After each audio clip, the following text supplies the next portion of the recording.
Good morning, good afternoon, good evening, everyone. Thank you for joining us today. This is the Cash Foundation Spaceship Institute Public Teaching for Monday, February 26, 2018. And today we have Lisa McDonald with us, and it's part 4 of Exploring the Plasma Science. And she's going to be talking with us about the soul. I'm your host, Flint Mulhausen. Again, welcome, everyone, and welcome, Lisa. Hi, Flint. Nice to speak to you this evening in my time. And can I share the screen, please? Yes, you can go ahead. Always nice to hear you. Okay. There we go. Right. So I'm going to do a little bit of soul teaching tonight because we always need a little bit of that. And I always like to unpack a little bit of what Mr. Kesh has said and hopefully see it a little bit from the science angle so that all the techie people out there can also start feeling what it's like to know their soul. And so what I did was I went back to the 178th Knowledge Seeker Workshop and the 206th Knowledge Seeker Workshop. And I found some concepts in there that I'd like to have a look at, and we can look at them quite deeply because we have to start from the beginning. And I think this is where we're going to, find that we're going to unpack some of these issues, and then we're going to figure out exactly what we are here for, and what we're doing on this planet we call Earth. And so I think everyone has asked ourselves this question, and so maybe that's what we're going to do a little bit of unpacking today. And I know Mr. Kesh has taught this and shown this, but he packs so much information into one teaching that often after one's listened to it, it kind of gets lost. So today, hopefully we'll go a little bit deeper into those two workshops and do a little bit of understanding.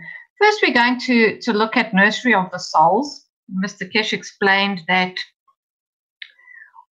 why we are here is we're essentially a nursery, and how strong fields can build a complex plasma. And sorry, that got split into an extra dot there because that doesn't quite make sense. I don't know why I did that. And then at the end of it, I'm going to do a little bit of talk about action versus reaction. And action versus reaction, just in terms of, I always like to give a little bit of feedback, and we can all have a little bit of a discussion on that feedback about how we live our lives using action or we live our lives using reaction. So we're going to first start with the 178th workshop, which the whole topic of discussion there with Mr. Kesh was, what is our purpose? Where do we fit into the creation? And in this workshop, he talked about how we are the seeds of new life in the universe. And so that is what we're going to discuss today.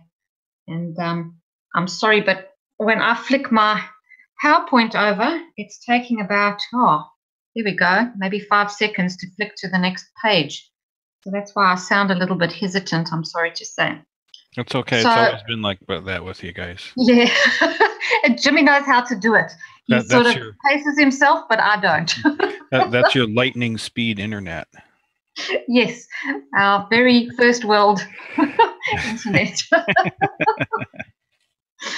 So when we have a single plasma, we have a few fields of a similar strength that converge to create this single plasma. And we've all seen that wonderful video again and again of the fields converging to create that single plasma. And that is the very simple version of when there's just a very few fields. And then just as the 2 or 3 rays of similar strength come together to form a plasma, So it's the same for more and more complex mixes of fields.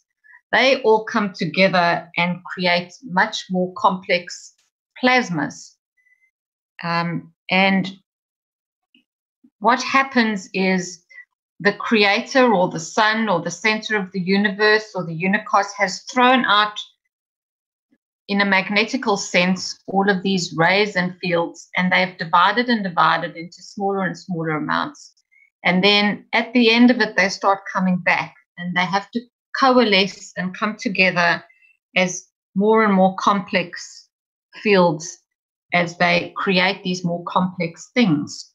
So when we look at, the next layer up from the plasmas, in a sense, to create more complex plasmas, there needs to be a seed of the souls of similar fields to merge to create the next cycle of life. And that is the whole teaching that Mr. Kesh had done on the 178th workshop, all about how the souls are the seeds which create the next cycle of life, because everything is just a cycle, but in more and more complex forms as we go closer and closer to the Creator.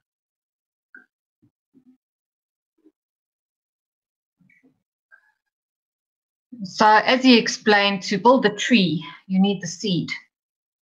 And the soul of the man is the seed of new life in the depths of space. And that's the purpose of man. And after all that is exactly our purpose, to create the seed of new life with our souls, which are very wonderful, complex things. So I don't know if anybody has any questions at this stage before we go on to the next. I want to go slow because maybe people like to talk or discuss or actually share with us their understanding.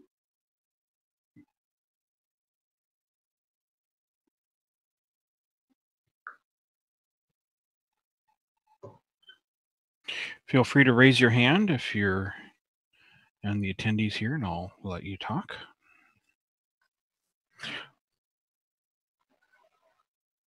Everybody's very quiet tonight. It's always like this at the beginning.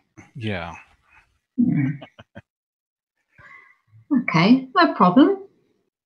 Maybe people have to think about that one for a while, and I'll just go on to the next page.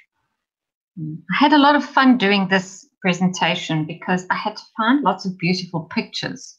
And when you find lots of beautiful pictures, they really inspire you. I was just wondering that myself. It's like he had to spend a lot of time to find these. A picture tells 1,000 words. And so, the pictures have to be as inspiring as what you're saying because it actually means something, and everything you see that goes into your eyes is another field. So we've got to make sure that all the fields that go in are the right ones.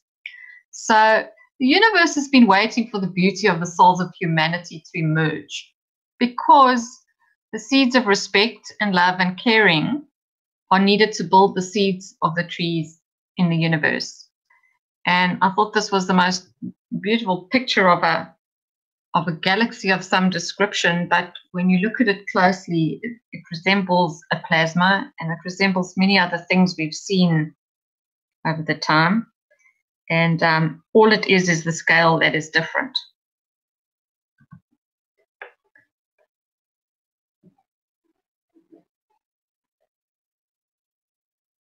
So we need to actually change our position from that of aggression to one of peace and love and care, because the seed of new life needs none of the aggression, and so we need to elevate us all to change the course. And Mr. Kesh explained that is why we are here to change the course and to get rid of the aggression, because the seeds of the next new cycle only need the peace and the love, not the aggression part. So when we had a close look at the amino at the different kinds of plasmas we get, the amino acid structure of our eyes doesn't allow us to see the full structure of the universe.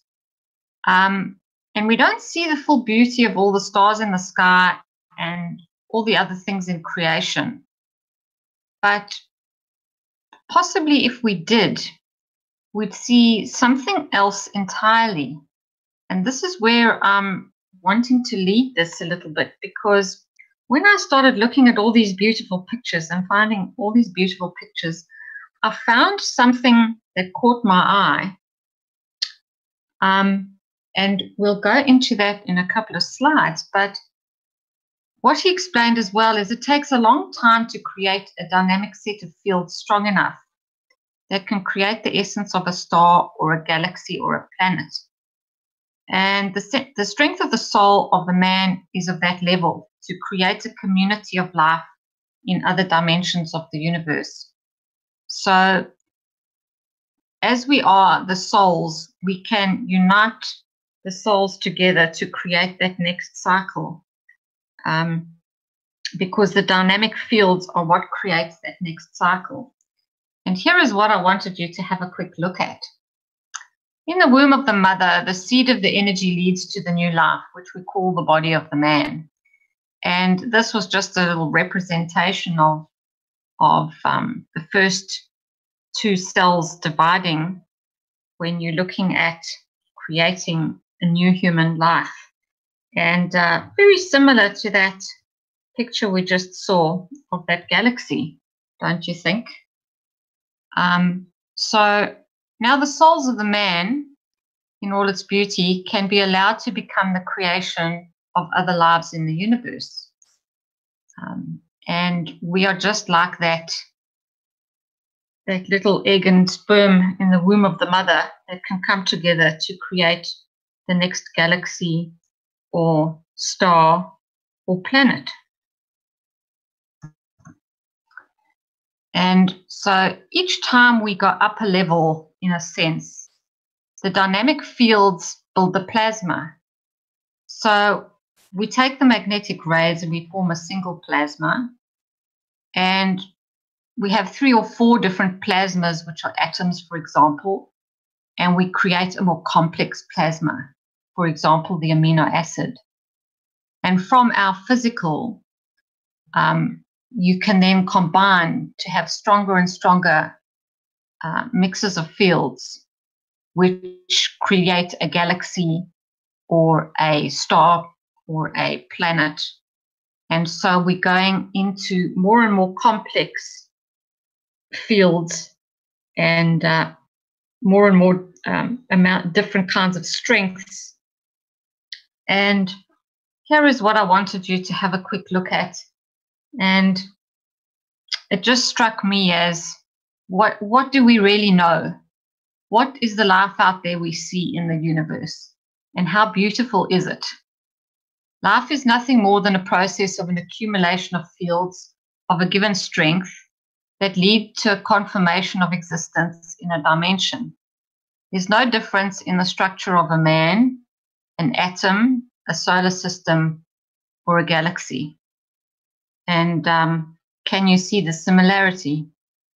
It's there in front of our eyes, really. Would anybody like to have a little comment or discussion about this, where we are so far? It's a very nice analogy. Yeah, the colliding galaxies compared to the human embryo, because it is new life that is being born from those galaxies. It almost looks like an embryo. Yeah, it does. Maybe if our eyes could see something different, it might just look like it would be a being.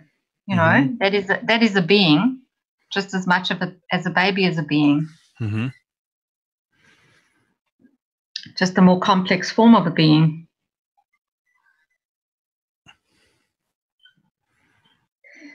One and the same. Yes, it's awesome.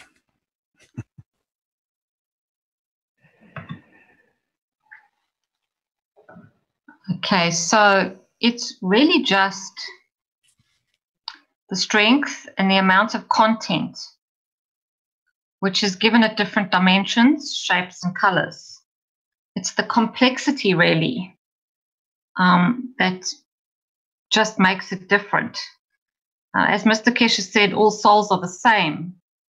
None of us is, better or worse, or more elevated or less elevated, or here or there. We're all beautiful, but we do, as we create complexity, we can manifest ourselves in more and more different dimensions of the universes, and this is quite important.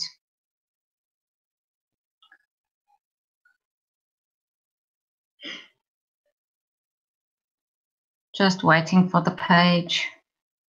This one's taking really long, actually. Oh, there we go. Everything has come from the center of the universe, reducing in strength and dividing. Then the fields of the same strengths coming together and building added dimensions, complexity, and strength to enable it to be drawn back to the center again, be it an atom, planet, galaxy, or universe. And so that is just the cycle of life, from the smallest to the biggest in creation. And we're just part of that cycle because we are the seeds. We are the seeds of the tree of the next life of the universe. So we have to accept life in essence of the creation of the soul of it, and not in the essence of the manifestation of the physicality, because the physicality is just the lower strength fields expressing themselves in a given environment. So it's the soul that gives the essence to the being. And so we have to start looking past the physicality, whether it be that tiny little cell that starts the baby in the womb of a mother, or whether it be the original star in the center of the galaxy, that sun in the center of the galaxy, whether it be a black hole, whatever you want to call it. These are all things that just start to manifest the next cycle, throwing everything out in a magnetical and pulling everything back with a gravitational. So this was all that was involved in the 178th Knowledge Seeker. So before we go on to our next topic, invite questions or discussions. It's been said that using a telescope looking out into space is really like using a microscope, because you're just zooming in on a small body or a small part or even a small cell of the body of the universe. Yes, and it really is just the lens that you're looking through that allows you to see what you see. It's almost an optical illusion, because maybe if you were seeing with an infrared vision or a this or a that, when we've seen stuff through telescopes of the sun, for example, and they put different lenses through it, you see a totally different thing. So yeah, I think it's quite interesting. And even the fact that you see more stars when you're on the ground, and the higher you go up altitude, the less you see, because the atmosphere is what allows you to see. So, the reality is only what we perceive. Yep, that's so true. I don't see any questions on live stream Facebook or YouTube. Anybody here have any questions? See, okay. Yes, Kevon. Go ahead. Yeah, thank you so much. Thank you, Lisa, for your wonderful presentation. I love the images. Let me put this in a way. This question about the because Mr. Keshe referred to it, or I don't know how to say it, corrected or added to his own knowledge sometime later. We know when we refer to that animation when two rays of light, cylindrical, helixical rays of light, arrows of light come together, and they form then this plasmatic dynamic entity, where they curl into one another. Now, maybe we can get this question out of the way principally. So it is possible that, because Mr. Kesh said there needs to be no two rays. It's sufficient if there is one ray, and because that one helixical, cylindrical arrow of a light can create or co-create out of itself, because it has the total spectrum of all the fields, of all the magnetic fields, so it can divide itself, right, Lisa? I think it possibly can, yes. I think it all depends on the environment. It's going to depend on the environment as to how it can slow itself down or manifest, or if it comes into contact with another field, because when those plasmas come together to form something, the rays are moving, and something needs to stop it moving so that it can manifest and turn itself more into the plasma that we understand as a ball. So I think it all depends on the environment and what it encounters along the way. And yes, I'm sure, because as Mr. Kesh says, if we're the last man standing, we can do the job. So if it's the last ray standing, I'm sure it can do the job too.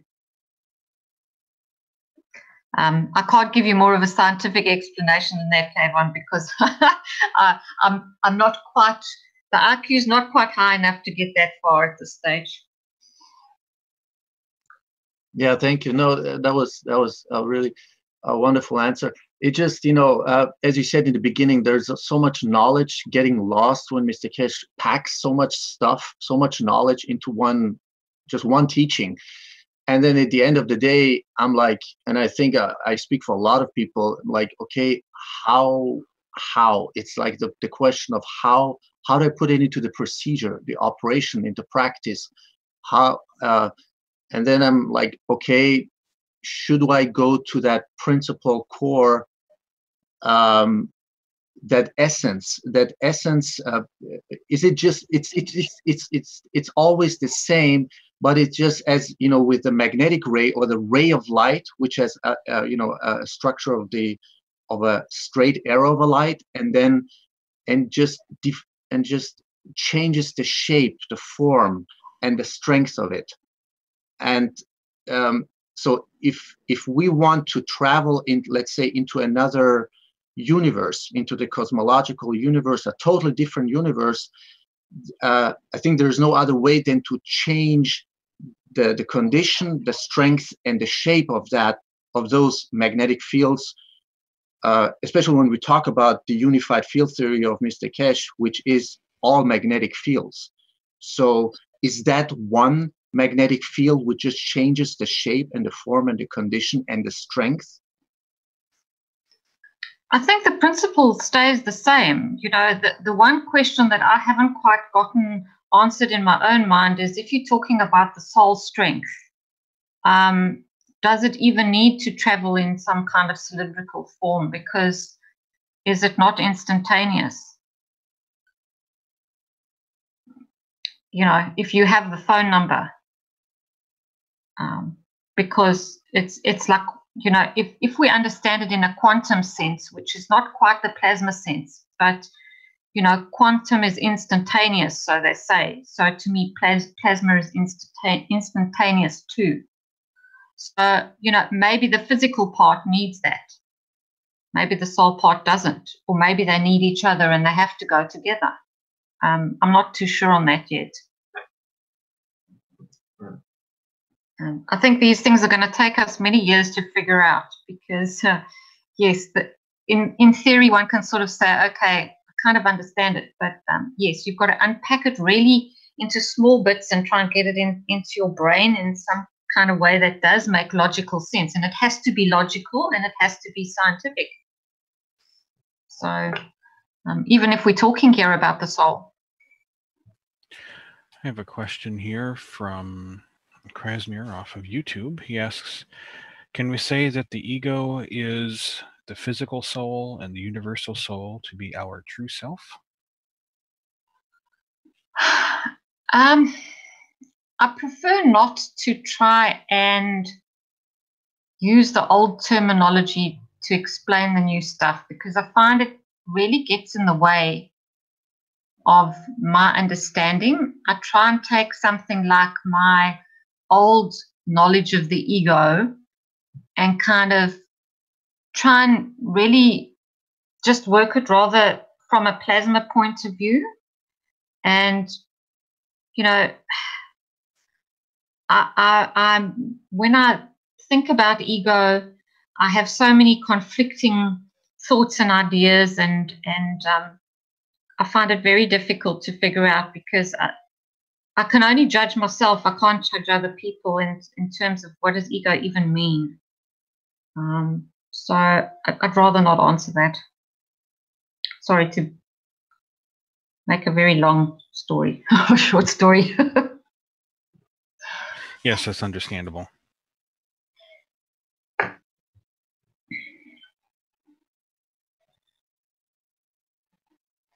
Anybody else?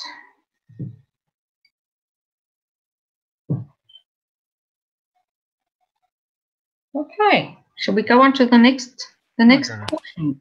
Got a Was response there something from else that. there? Yeah.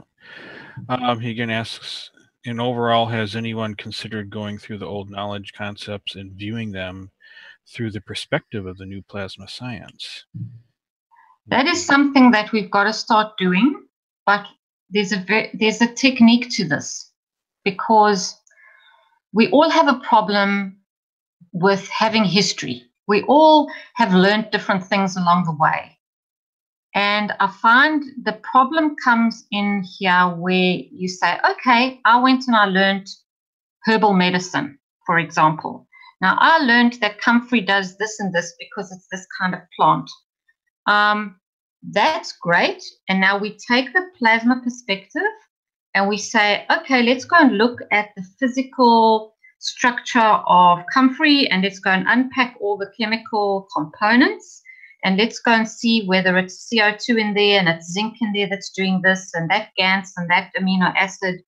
And then we come to an understanding, yes, the comfrey works because in a plasmatic sense, it's got these capabilities, and it can do this and it can do that. And we can say, well, if plasma is the universal knowledge, then we can take anything from the old perspective. If it works correctly in the new knowledge, then it's correct. The problem I have is sometimes people say, okay, I went and I learned, let's say, I don't know, vibrational medicine doing this. And so now I'm going to just take this plasma that's being taught to me, and I'm going to now shove it into my knowledge of vibrational medicine. And I'm still going to use all my vibrational medicine terminology. But as we understand plasma, for example, we understand it's all fields. And when you talk about vibration, vibration is only non-physical, whereas fields can be non-physical. And so we're talking a different language again. And this is where I think, yes, we have to look at all the old knowledge from a plasma perspective, but we've got to be totally open to explain it in the new plasma way. And where there was the strange stuff that over the last few centuries, or for many thousands of years, where you've gotten all the, what I call the woo-woo, you know, we have to be honest with ourselves. We have to look at it. If plasma can explain it, then it's correct. And if not, then some shaman probably made it up to make himself look great, and it's been passed down through eons now as true. So we've really got to be totally open to discuss this stuff from the plasma perspective. I don't know if anybody else has got any ideas on that one.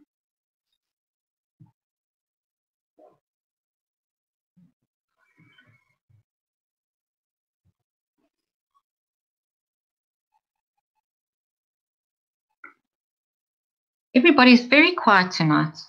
I would say so. Well, it's morning for the rest of us.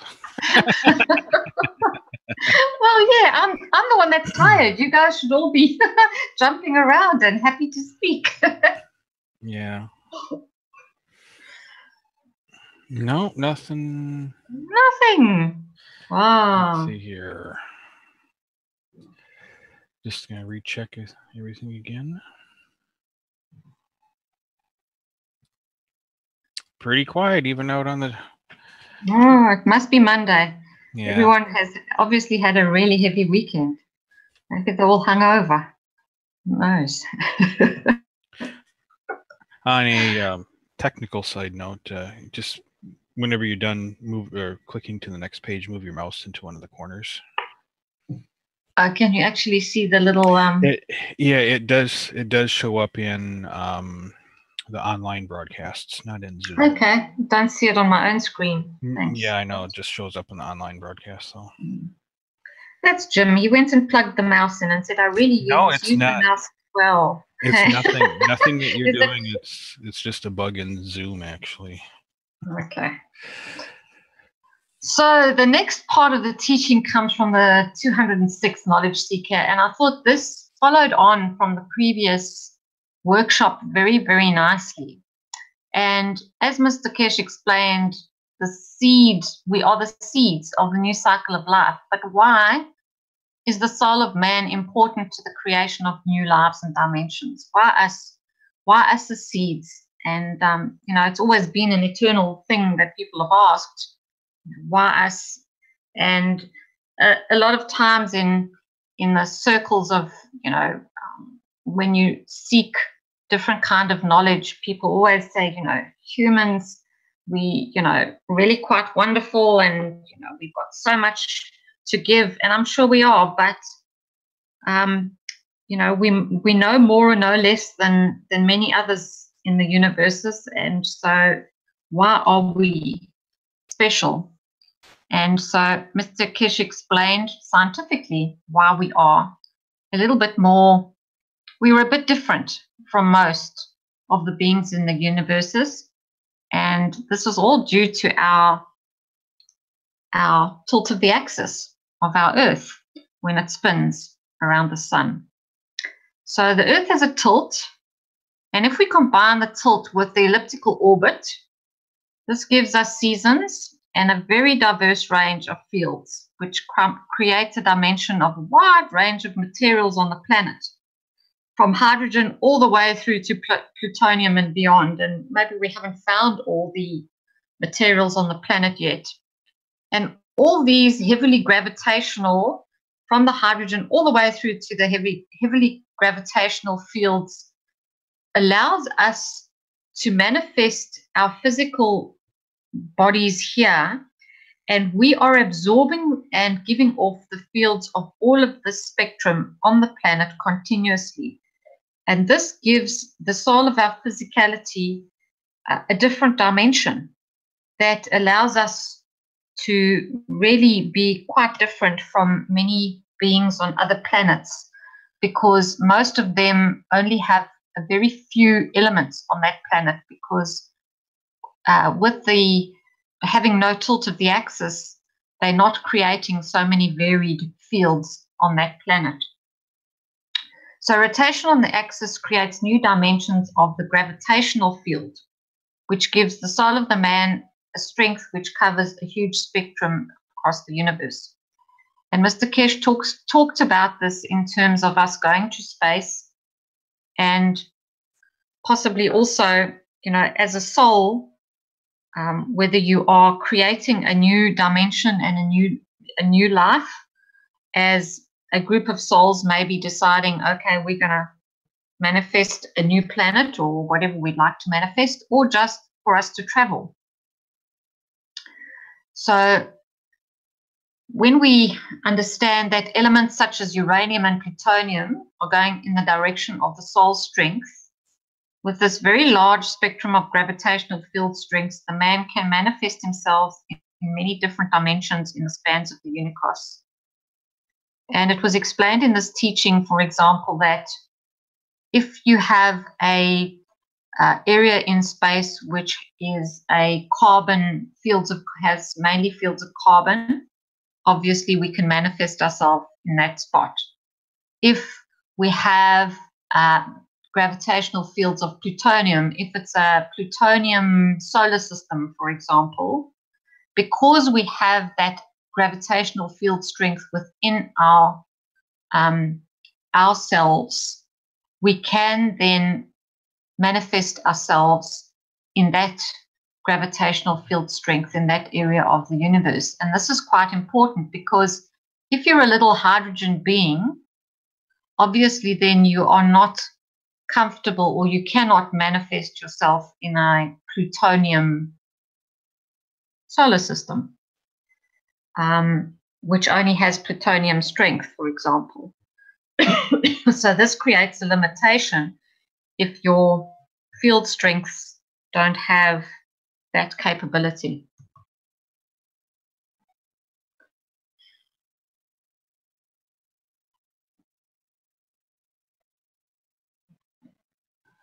So these hundreds of elements and all the isotopes with all the mixtures of gravitational field strengths gives the soul of the man an ability to manifest itself in a huge spectrum of lives.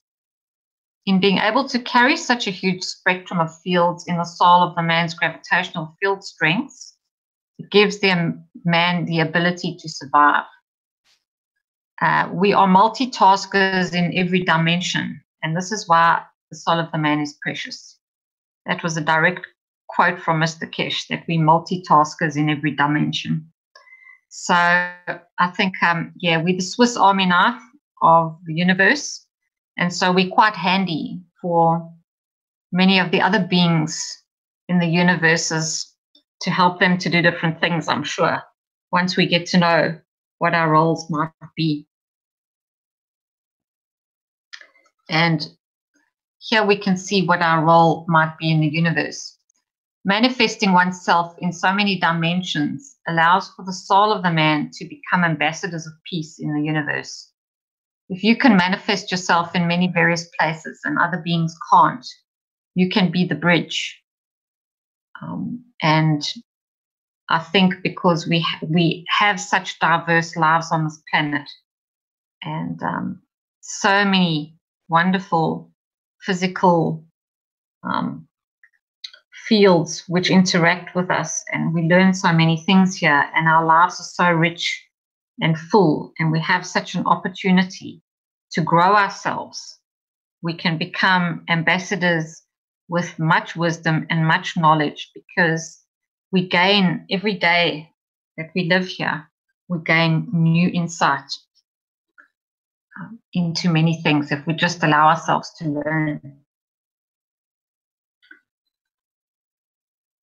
So the more we add to the combination of field strength of the soul, the more the soul matures and is able to manifest in more dimensions. So not only the planetary fields that we are given gives us different combinations of field strength, so too as we learn and we grow and we mature and we come closer to our soul, we start allowing ourselves to have more and more fields which come in and interact, because don't forget, it's not just the fields of the planet that are here, but it's the fields of everything. All the fields of all the unicos are still passing through. And if they can find a match, they will come on in and they will become part of your complexity. If they don't find a match, then they'll travel on by. So the trick is try and be open enough to allow the matches to occur and to give enough from the soul so that your strength is of such a high amount that it matches with most things and they all come in. And as Mr. Kesh explained, abuse of the physicality deprives the strength of fields which can be developed within the soul of the man, because we create emotional blockages from abuse of the physicality. And those emotional blockages don't allow all the fields to go out and come back in like they should.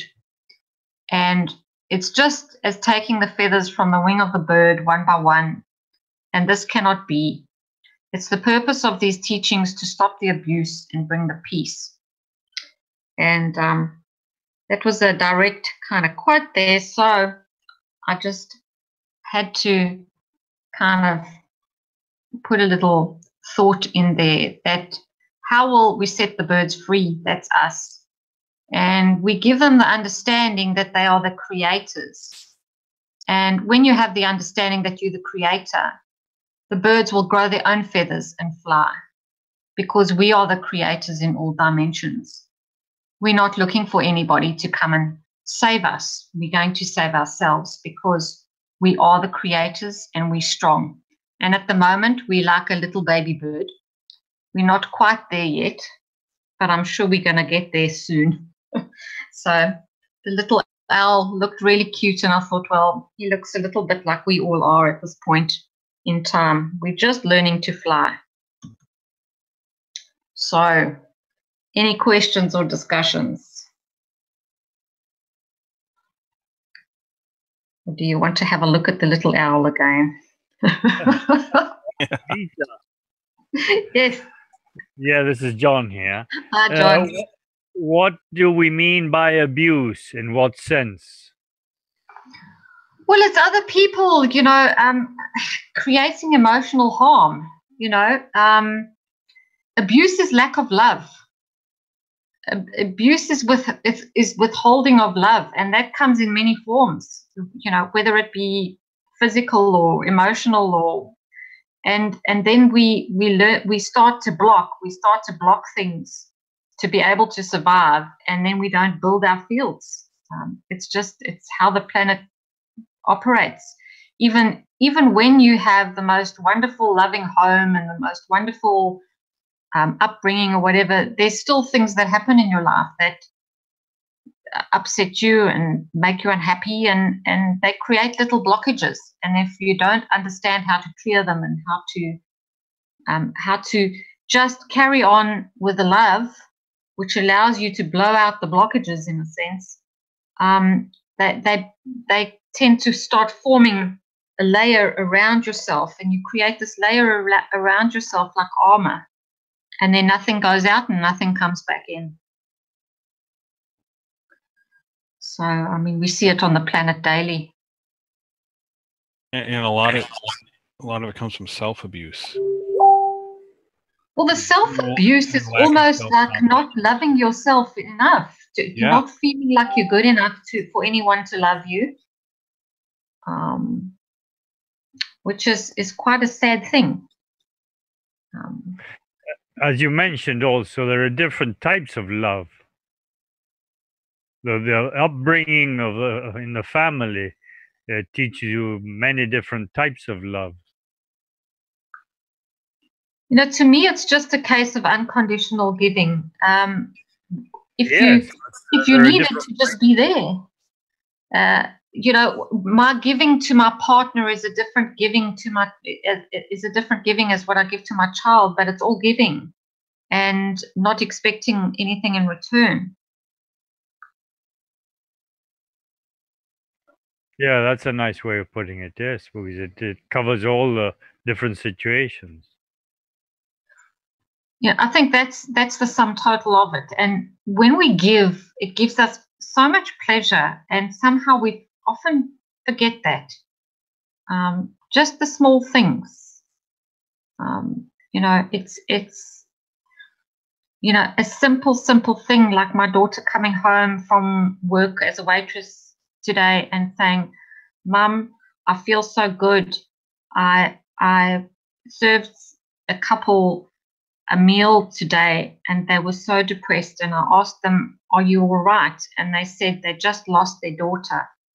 And so I sat down and I talked to them, and I felt so good after they said, 'Thank you very much. You've made us feel better today.' And I just thought, that's all it takes is connection with other human beings. And somehow, because she sat down and asked them why they looked unhappy and they had an interaction, she wasn't expecting anything out of it, but she came home and felt that she had done something good today. even though that's not what her motive was. So in her giving, she had received, and that was enough for her. And it gave me pleasure to even just hear that. And they're just small little things. And I think that's what's lacking in society today is the connection with others, and being able to just to smile at them, just to give them a little bit of your energy, which is so important. What were some of the things that she said to him? Oh, she didn't go into much detail. She just asked them all about their daughter, and they ended up having a long discussion just all on other things. And they just said, thank you so much for taking our minds off and you know, giving us a little smile, and you know, that's what's worth it in life, is that you know, that interaction with other people, just to you know, you just give and you don't expect back, but you do get, because that's just how it works. And hopefully they went home slightly happier. I know she came home really happy because she felt like she had achieved something, not just serving a coffee, but helping somebody. So, and that is from a daughter who's said to me, you know, I think I'm quite socially awkward. I don't feel, you know, very comfortable talking to strangers. And here she's sitting down and talking to people, and you know, just wanting to make them feel better.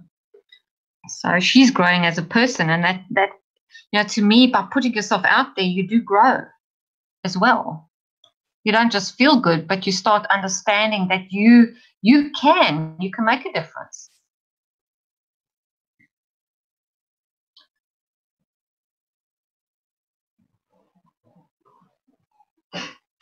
Anybody? Hello.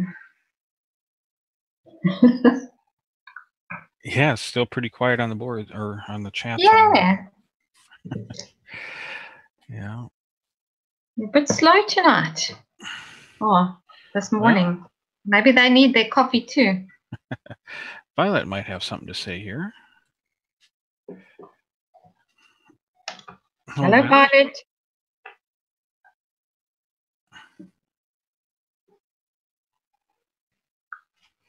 Hello.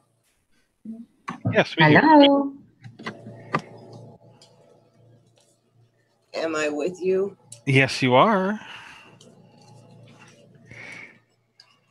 How is everyone this evening, this morning? All good, thanks. Yeah, we're doing well. I apologize. I have unstable internet tonight. Well, you're coming through good right now. I want to say thank you, Lisa. I really appreciate you going through. I had to chuckle when you said you were going through 178, because just yesterday morning when I woke up, I had decided that I wanted to go back to the beginning of the Blueprint for Peace for the time frame when the signing of the World Peace Treaty, because I wanted to bring those fields back, the emotional fields, to try to, I guess I'll call it, overlay them onto my current knowledge, to see where they match up, where I'm making mistakes, where my misunderstandings are coming in.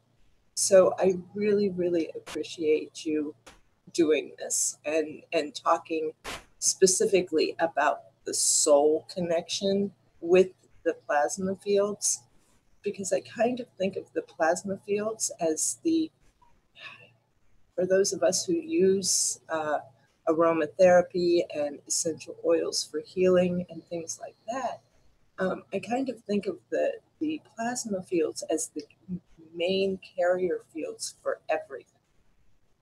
And I'm still trying to figure out how come I can't just set my CO2 box next to my tomato plant or my pepper plant instead of actually taking the fruit off.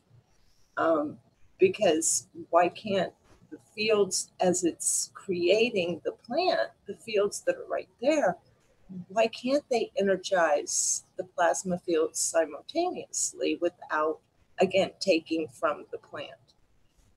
Just a question, I thought. My thought on that one is I think when you're dealing with your GANs is a stronger, they're stronger fields than your matter state, but they're not quite the strong fields of the soul. So I'm not quite sure whether it can have the effect to pull in as strongly. I'm sure the effect is there, but I don't know if it can pull in as strongly as what you would need for, how to say, transmutation in a sense. But yes, I must tell you my aromatherapy story. I took a little bit of CO2 and I popped some lavender essential oil in there and made a little bottle up and hung it around my neck. And I ended up feeling like I drank two bottles of wine and got a hangover from it. So it was quite a strange experience. I can understand. And I don't know if anybody else would get that experience because maybe they would find something totally different. But for me, it was quite astounding that it put me on quite a little trip. So yes, and understanding these things like aromatherapy and things like that from a plasmatic point of view, I think would be really good. But I think listening to a lot of the private teachings and understanding that the matter state doesn't work quite the same as the GAN state, and I'm assuming the GAN state doesn't work quite the same as the soul state, that other factors are in play. So, it's just how to take the theory and get the practical bits to come out. And that's why it's so important to play and to, understand it from a science point of view, from a soul point of view, and really play practically with the devices and the knowledge, because that's the only way we're going to really learn. I find if I play with my, make different ganses and do different things, that's how I start to really understand what I'm doing. Yes, playing in the water, as we used to call it. Yes. These are great mud pies I make these days. Take the matter state out. Thank you, Lisa.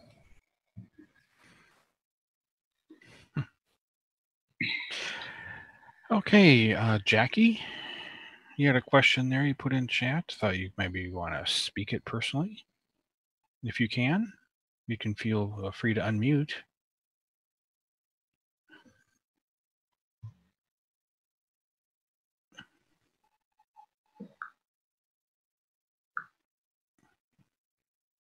Are you able to unmute, Jackie? Yes, thank you, Clint. Yes, you're welcome. My question is, for all the souls which have left the physicality, has Mr. Kesh spoken about those souls, introduction to the universal community, and what happens when one dies physically and the soul is released? He's alluded to this on a number of occasions, but not gone into major detail. And, as I understand it, you are able to do so many things in the dimension of the soul, but I'm suspecting that we could do more if we learn to elevate ourselves and enfold our physicality into our soul,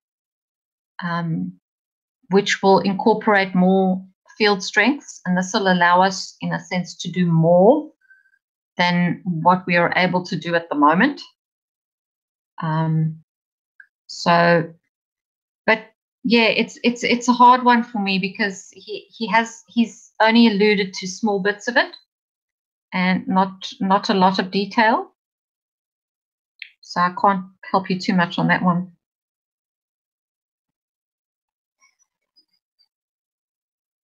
Thank you.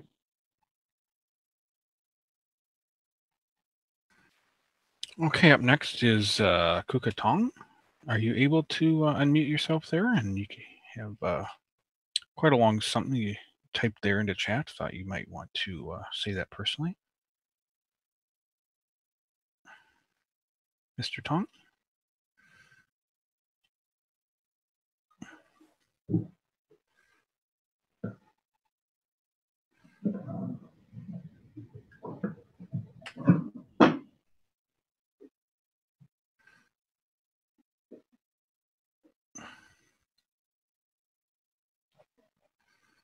Mr. Tong, are you able to unmute?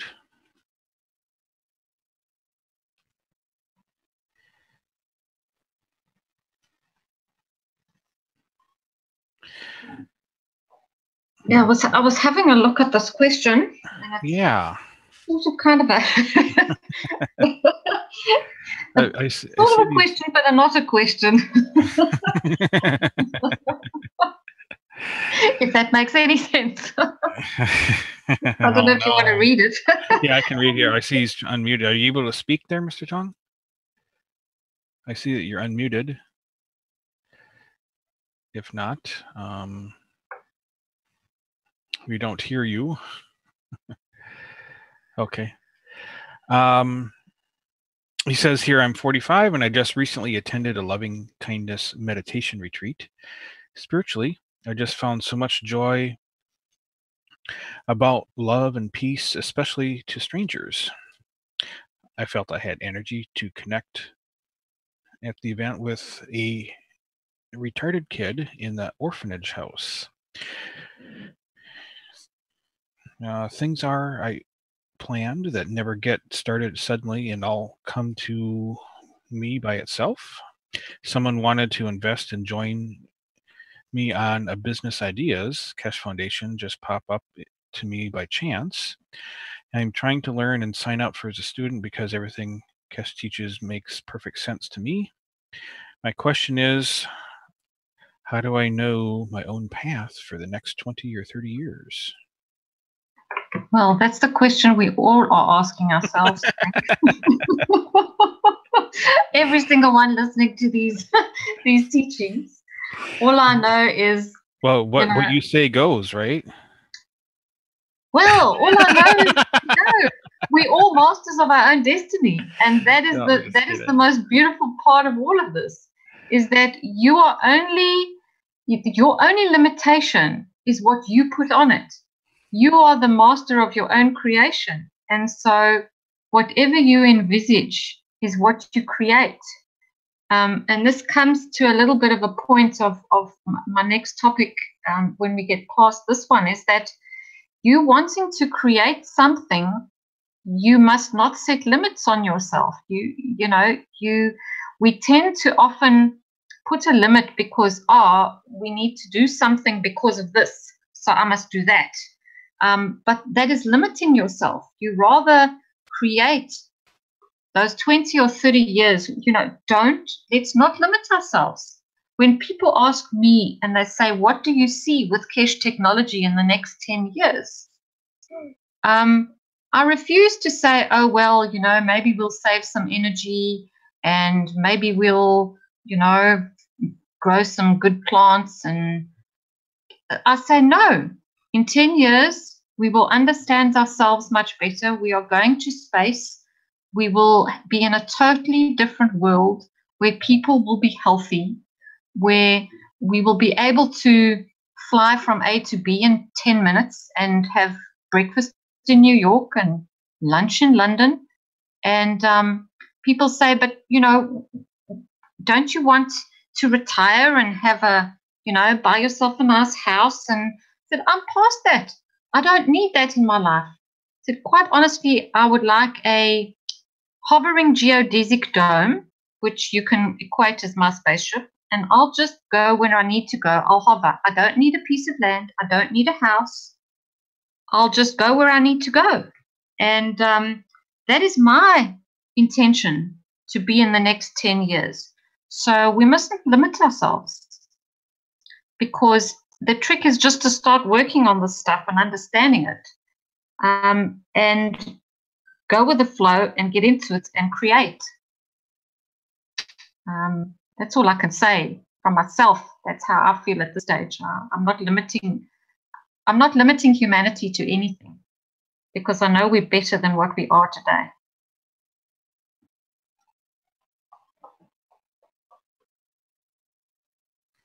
Yeah, it was an excellent answer there. Thank you, Lisa.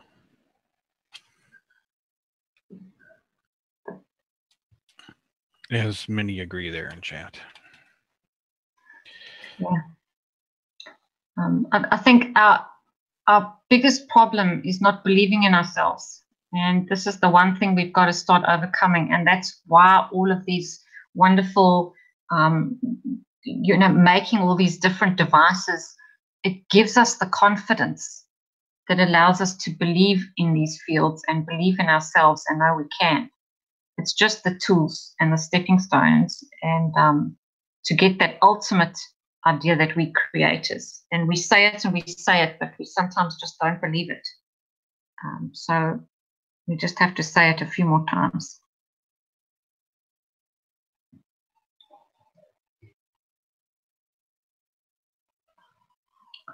So anybody else, or shall I carry on?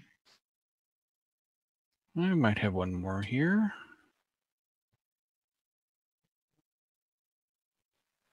Yes, go ahead. Thanks. I'm Daniel from Romania. And about reaching your soul, like onion, layer after layer after layer.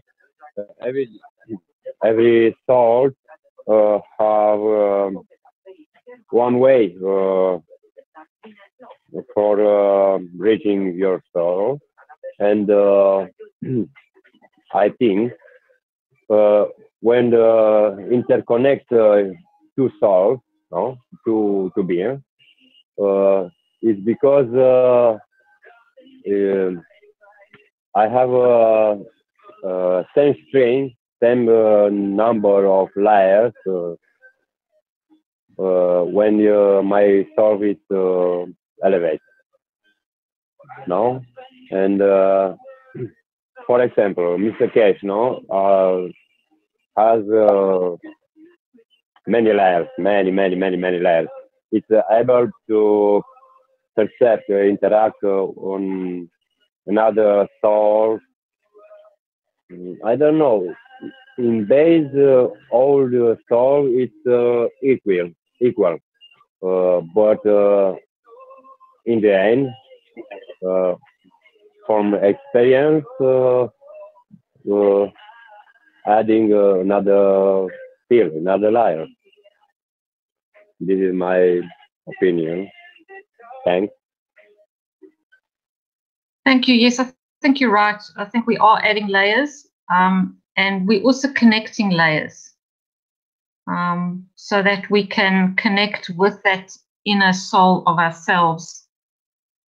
And so if we can add the layers and connect the layers, we are there. We can connect with our soul, and we are there.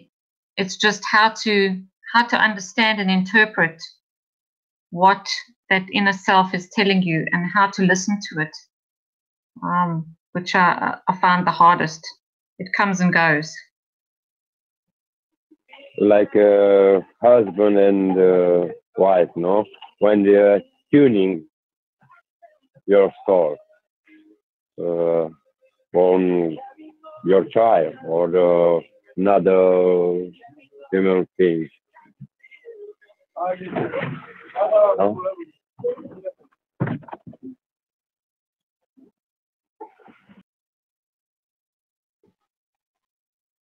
Yes, I think you're right. I think you're right there.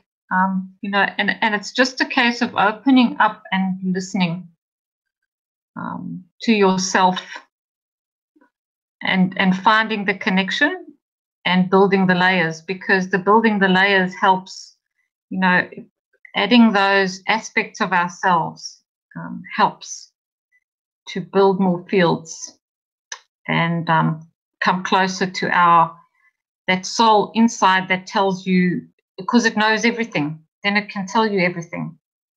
And I think that's what Mr. Kesh just does. He has the ability to connect inside, and it's just for us to do it as well.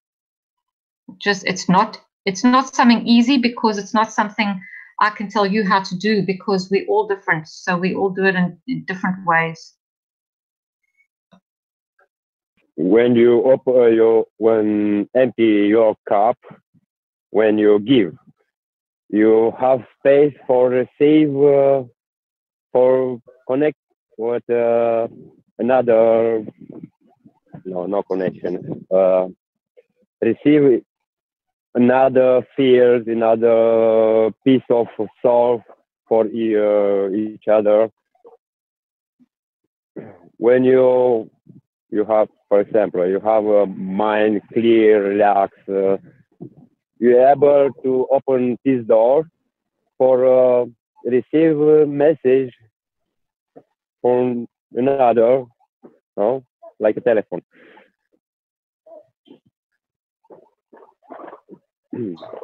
When Yes. I take, no,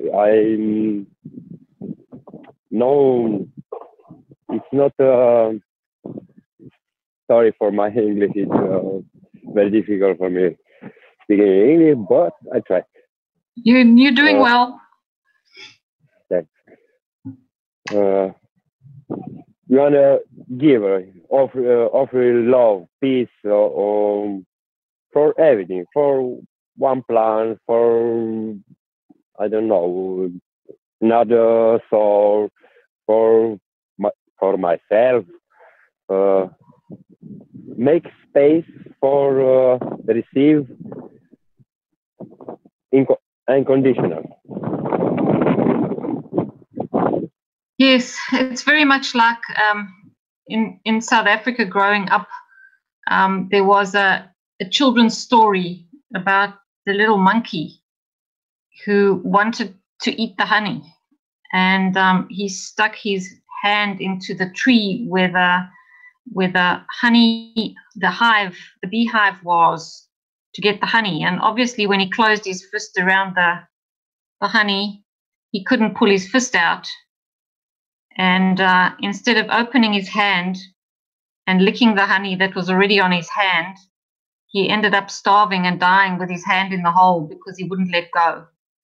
And to me, that's a very good analogy for many people, because if we can't let go and give and open up, we literally will die from starvation of the love and the giving that should be coming to us, because we're just not open to receive it.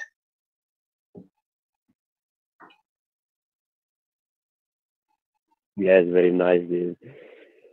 Another thing, when you say one, say hydrogen, no? It's not comfortable in universe where it's plutonium. Why not?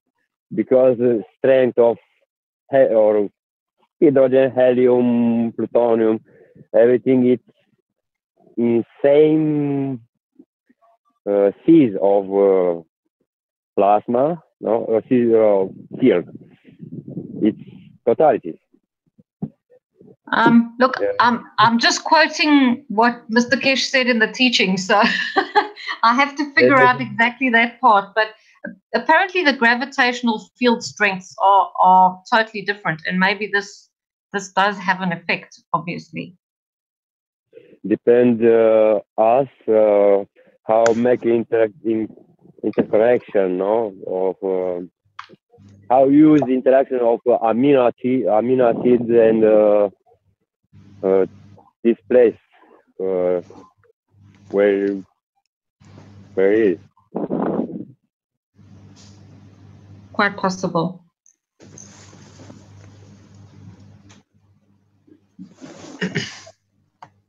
Thank you very much. Thank you. Yes, Mr. Tong, I think you had, we hear you now.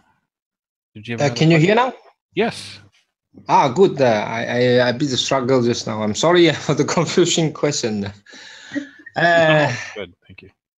Yeah, for the last few weeks, you know, is opening up for me somehow, and I found this Kesha Foundation is something is very advanced in the new energy, and I'm in a crossroad right now, honestly, because I'm in the old dirty oil and gas business, and you know, trying to figure out what's gonna do next. So I'm signed up as a student and wondering what will be our how we say that, maybe a guiding principle to know that whether we're doing something good or something bad for the humanity. Because at the end of the day, we all have to have a task to do, right? A job or a path that you going through. So you know, as much as I'm happy and awakening, at the same time, it's like, you know, you're wondering what will be next. So I just probably ask anybody here in here that, you know, how do you listen to your inner things? How do you get to the answer? I don't know. So that's what my question is, because to me, I knew we all connected. All the soul are connected in one. This is one of the things that I feel really, really strong in these few weeks. But again, the question is keep coming up for me is, what is my path? You know.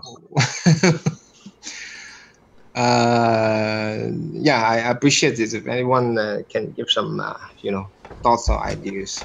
I could start off the conversation on that with an answer, which is what we work with in the Keshe Foundation and lots of people around the world, is to work with your intention and attention. But intention is so powerful, and if you set your intention correctly to start with, then everything else just unfolds correctly as you go, or you deal with it, you know, in the moment. But it's important to set and reset one's intention. We have there's classes we've had both in the private teaching and in the public teaching about intention and setting different intentions. So an intention might involve others, you know, your want to help in some, if you feel moved to help humanity in some way, for example, you might set your intention to do your following actions for the benefit of the group you're addressing. Usually, you know, if you do it for the benefit of all beings everywhere, then that's even more inclusive, and that can be more beneficial in a way. So there's different ways of setting intention, and I think that that's really important to begin. Or another word would be wish. Set your wishes. Yes, that's what we worked with initially, is our wishes. So it would start out as a wish, and then it became, eventually it became, instead of wishing, as Mr. Keshe says, it's I can, instead of I wish, I can do such and such. Instead of wishing for it, you know, and you can do it. So we work from a position of essentially the creator. We are all the creator, and you get to create what you wish, but you must set your intention, and the intention can't be just a personal, private kind of thing for yourself. It can't be a selfish wish, or it doesn't work properly. It has to be for others, to, you know, for the benefit of others. Yeah, I understand that. I think you know, at the end of the day, we all have to come back to the love and compassion for the humanity. All I have probably in my heart is agriculture, farming things. But I not sure how we move forward and how I move forward that it can really relate to that in such a way that Oh, the there's lots. agriculture and farming is probably you have the strongest contact of anyone, and if that's the realm you come from, because you're so lucky to get involved with the Kesh Foundation, if that's your roots, so to speak, because now you have the opportunity of learning about the Ganses and the nanomaterials and the energy fields and working with the plants, or the plants, as as our friends Yes, my plants. in Australia and New Zealand call it. But not only that, we offer the agricultural teachings as well, which are private, which would be right up that alley, would it not?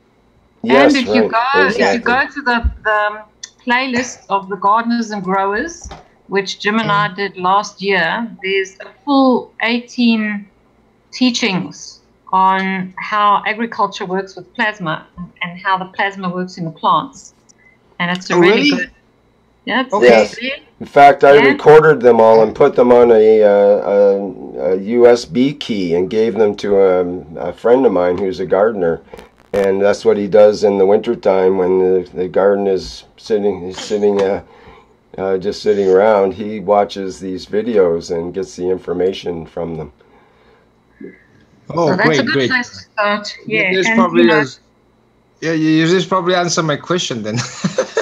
I think so. Well, there's your path already set out for the next 20 or 30 years. What do you got planned after that is the question. Okay, all those experiments, you come and tell us all about them, and you add to the knowledge. Yes, that's the big thing. That's how you can proceed in a way that is benefit to others. You can do experiments with the Ganses, how people are just rave about how it improves the growth of plants and so on. So if you can show that, and that's a way of paying back, if you can show that in a workshop or something, So you say you can use the Ganses to help the plant grow healthier or something like that? Yes, okay. They grow better. They grow in different, like winter. You can grow tomatoes in the winter, for example, things like this. So this is cool. This is cool. This is good. I have signed up for the student, but there was no response from the email. I'm not sure why it happened. Already about 3 weeks ago. Is it normally take that long, or something wrong? I think you can send an inquiry to the same place that you sent your in ask and find out. But I think what happens is they try and process your stuff, and then see what.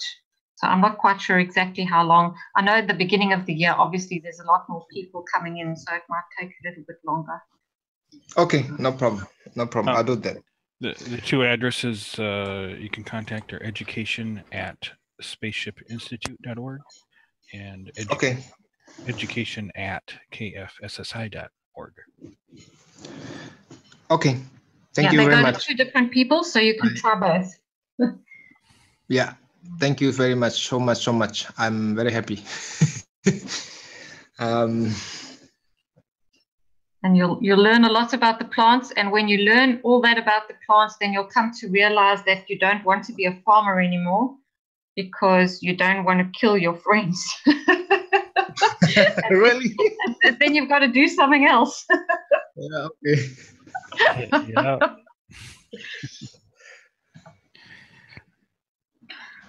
So, on that wonderful note that we were talking about living our lives as the creator, because that's exactly what Rick was talking about, I'm going to do this little section, which is not in any of the Kesh teachings, but it's more about, as Jim always says, I love to tell people what to do. So I thought I'd give you a little bit of advice from my end of the world that I've learned over the years and hopefully gained a little bit of wisdom. And so I thought maybe I could help because it is all to do with plasma. Because if we have to live our lives as a creator, I wanted to discuss action versus reaction.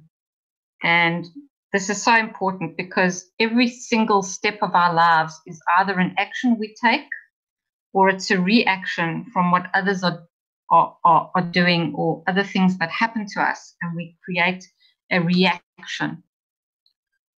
So I kind of wanted to discuss this because I've seen it in my own life and many other people's lives, and I thought maybe it's a way to take ourselves in hand and start learning how to live as a creator.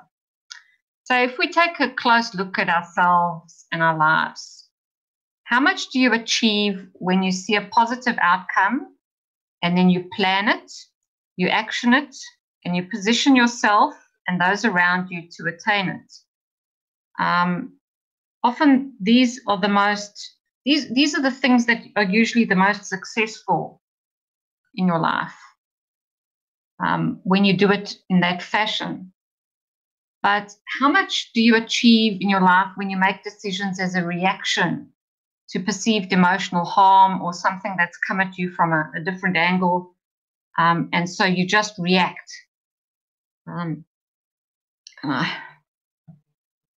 thought that, we could just understand that feedback loops, which keep us in a blocked emotional state, don't serve us. So we have to often see those things for what they are, and as a wake-up call for us to move on. And I see this personally with people interacting in their lives and sometimes in their jobs, and how they just operate on a daily basis. And if we just learn to do something different, do you react? Do you step back? Do you adjust your perception with the new knowledge gained and reposition yourself and then act from the point of creator again? I see people that create what they want and that are successful doing things not only for themselves but for everybody around them by doing this, because it's from a plasma perspective, you're taking in the new knowledge and you're adjusting your fields to accept that new knowledge, and then you reposition yourself, because a plasma, when it gains new fields, it kind of repositions itself, and then you act again from that position of creator.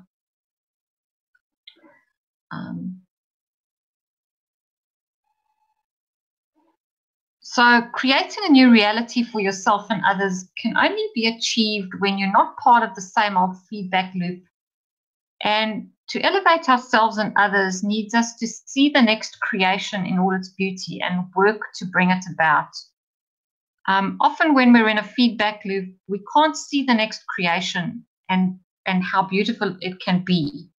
And that's why we need to kind of step back and see what can be achieved, and what would be if we step into our creation. So the next cycle of humanity will be created by us, learning there's no limit to the beauty created by giving and serving is what will allow us to achieve it. So we have to detach from what goes on around us and look at it carefully. We have to analyze. Then we reposition, and then we create by giving. And this is always a way, in a sense, it's just, as Rick explained, the setting your intent. Because all of these factors go into creating your intent. By detaching, by analyzing, by repositioning, in a sense, you are then the plasma that creates your own next cycle. So we have to see beyond the limitation of our current situation and create the action through positioning yourself to give.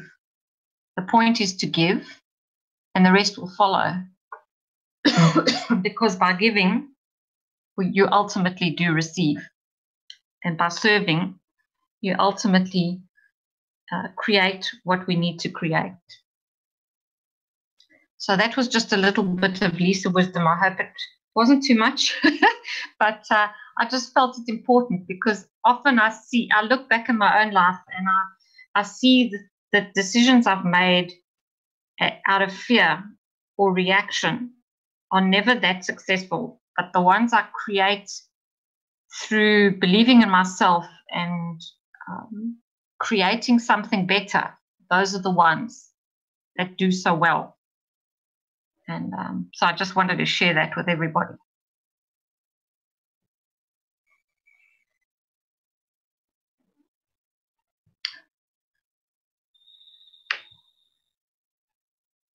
Any questions or comments, anybody?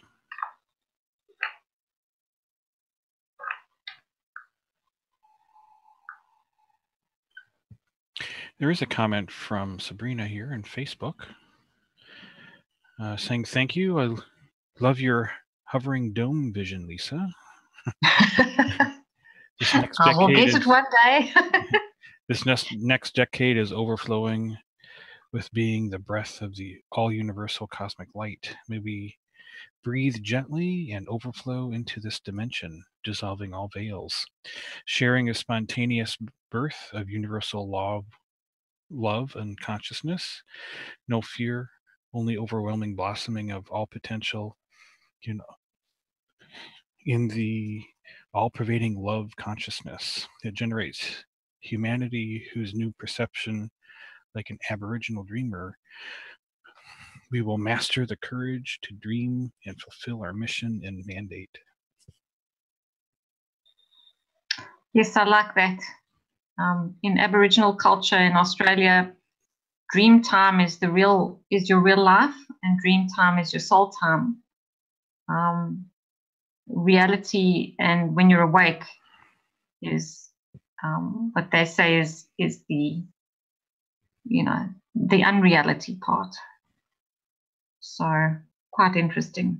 And even up to 200 years ago, people were explaining how the original people could move from one place to another in a few hours, whereas the settlers could take days on their horses. So the knowledge is all there. We just have to find it within ourselves again.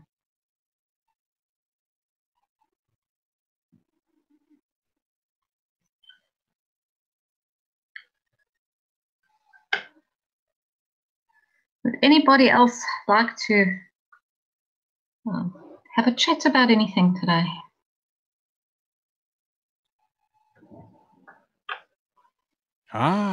Caroline just joined us. Just at the end. Yep. The last slide.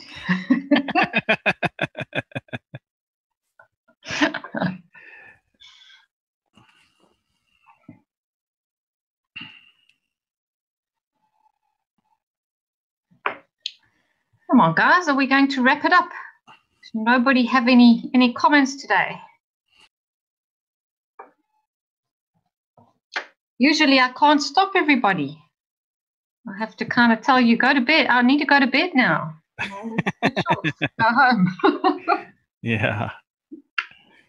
Is it this quiet?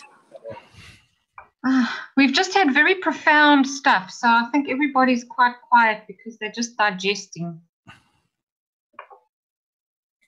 Sometimes we need to just digest. So you think it's digesting time? Yeah, I think so.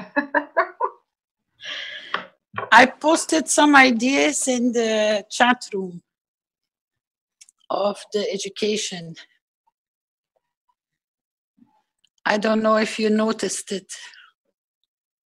Jim posted all his concerns and I answered there.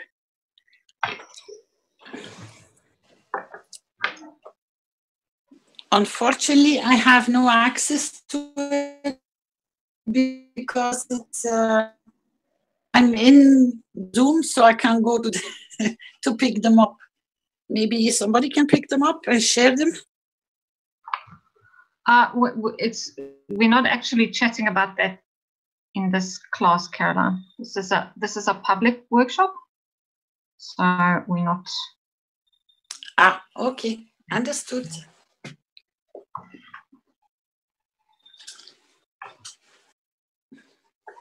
So I don't know if we need to wrap it up now, Flint, in terms of if there's anybody else that wants to. Yes, everybody really quiet today. Jackie might have another question here. Do you have one there with your hand up? Thank you, Flint. My struggle is that I'm trying to understand what my blockage is to allowing my soul to operate in the fashion that Mr. Ketch is teaching us. So I'd like some insight, if anyone has some insight as to their own personal accomplishments using the soul. I've chosen to go the route not of the donkey or the automobile or the airplane or even the spaceship, but I'd rather operate on the soul level. But I must have a blockage at some point. Though I've had success with the soul alleviating pain in my body, it's beyond that I want to go. I also like the thought of the geodesic dome that Lisa had earlier. And I would like to learn to be the reactor of my own spaceship, just using my soul. So any insight in that area would be gratefully accepted. Thank you.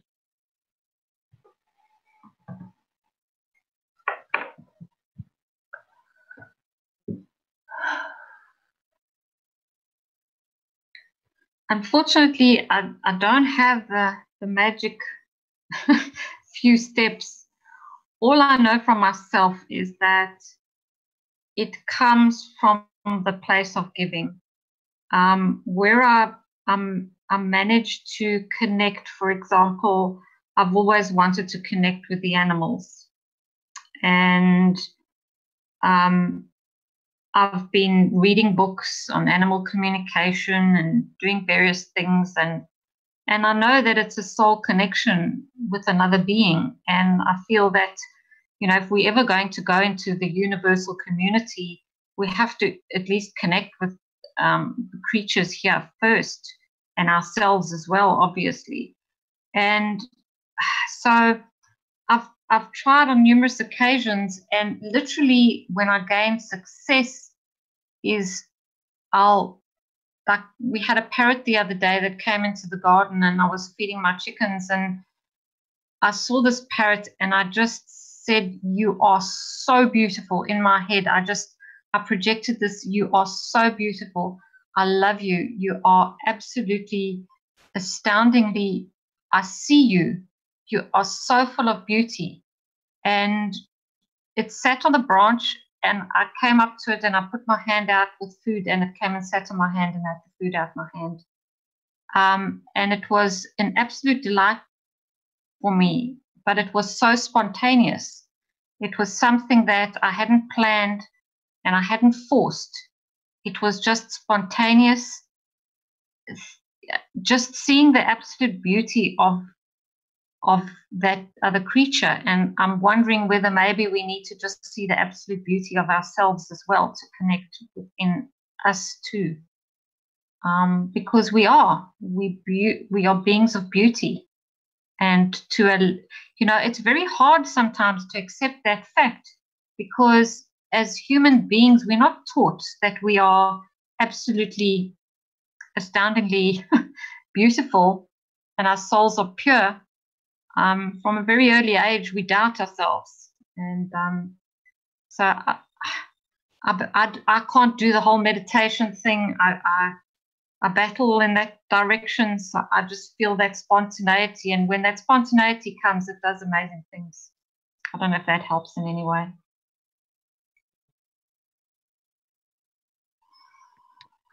Thank you, Lisa. It does. The zero-time communication between souls is another area that I'm looking into, and I'm wondering if anyone has been able to accomplish that type of communication. This communication between, say, Australia and where I am in the United States is pretty close to zero time in the physical realm, but there must be something more in the soul realm. Thank you. What is it? Sorry, Lisa. Go, Caroline, it's fine. No, I just wanted to ask the gentleman into what more detail does he want to understand, or what is missing in the understanding or making to be able to make the link.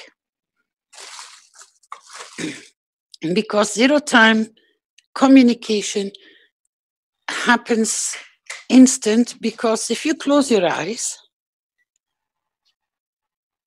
you vision that you're on a beach, you walk through the warm sand, you can smell the sea,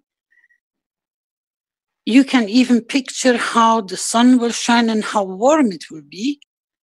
You are there instant. So there is no waiting time for you to be able to create that position. And that's why I want to understand what is missing, because I can't understand exactly your question. Because we can go in different angles and in different ways. And if I can give you a tip, if you go to the last Tuesday public teaching for One World, One Planet, One Race, you will, if you listen to that teaching, you will come to understand a lot.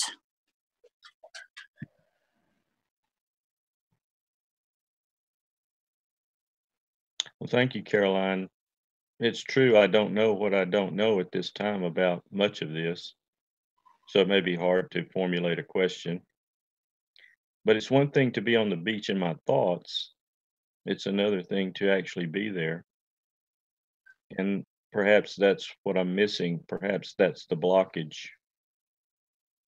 Thank you. No, this is, when you tell me this, that is exactly what I try to explain. You know, were you present when we were working in Togo for when Paul Yatout from the Universal Council called up that there was a huge unrest coming into Togo? Were you present? Do you remember? I remember it being spoken about, but I don't think I was actually live online when that happened. Okay. Now, the following happened this way, the way I can explain, is that nobody moved from his chair. We were all in different parts of the world present when the call came in, and we created the wish, meaning also the confirmation of I am present, which means you add your field strength in creating the peace in Togo. Nobody moved. Nobody went to visit Paul. Paul stayed totally with his team on his own. Within 1 week, we saw through the feedback the changes happening. And then the second week, it even got better. And recently, we even received the agreements between the parties which were having problem with one another, signed and agreed.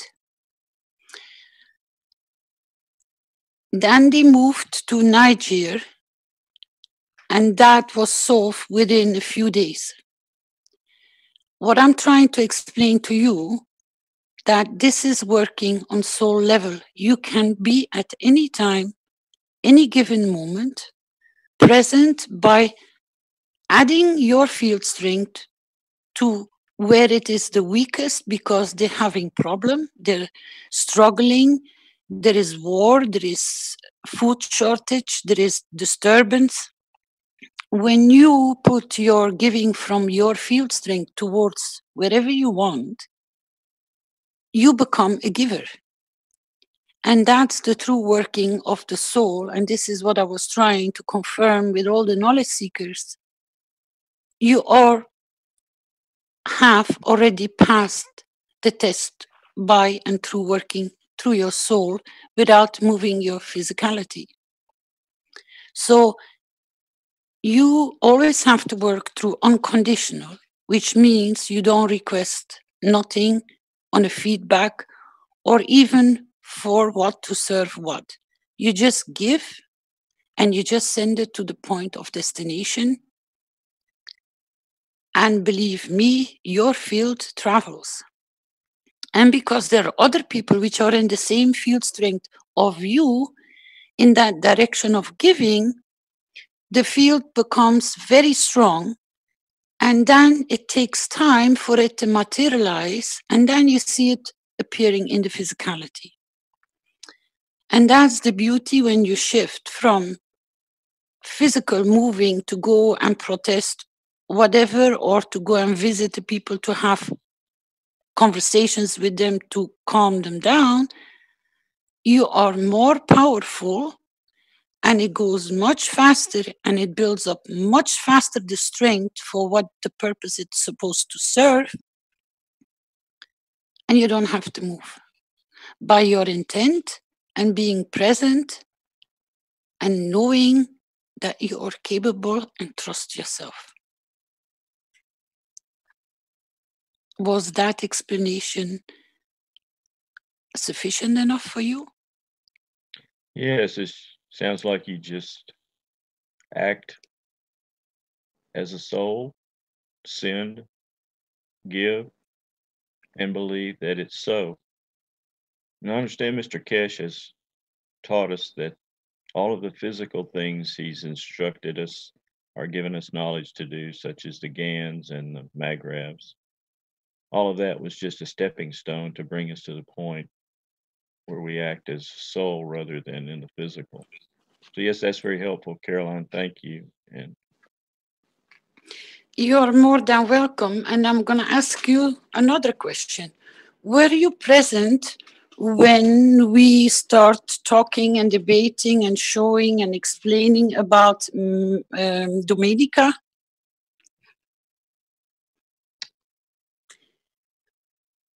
are you speaking about when Mr. Kesh said he could actually protect the islands from the hurricanes by the use of GANs and spraying? Yeah. Yes. But also what Tom showed and what Tom walked everyone through, how the process was done. I explained in my last, I don't know if it was Tuesday or it was in my private teaching, I can't remember exactly. Because I explained, we were having a discussion about 2 stray cats which were sitting outside the window and 1 stray cat which was already in the house, looked after, taken care of. And she said, I feel so sorry for those 2, but you know, it's more or less, they're full of fleas and they're in a bad state.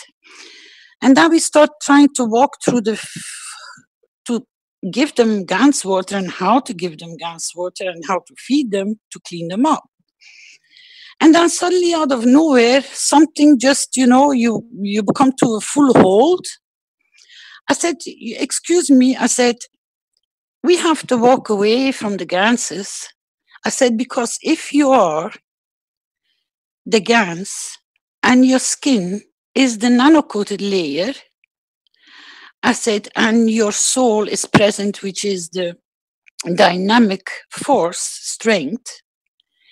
I said, if you take a bottle of water, doesn't matter where it is, I said, and you hold it between your hands, by you giving, you manifest whatever you want to give to those cats.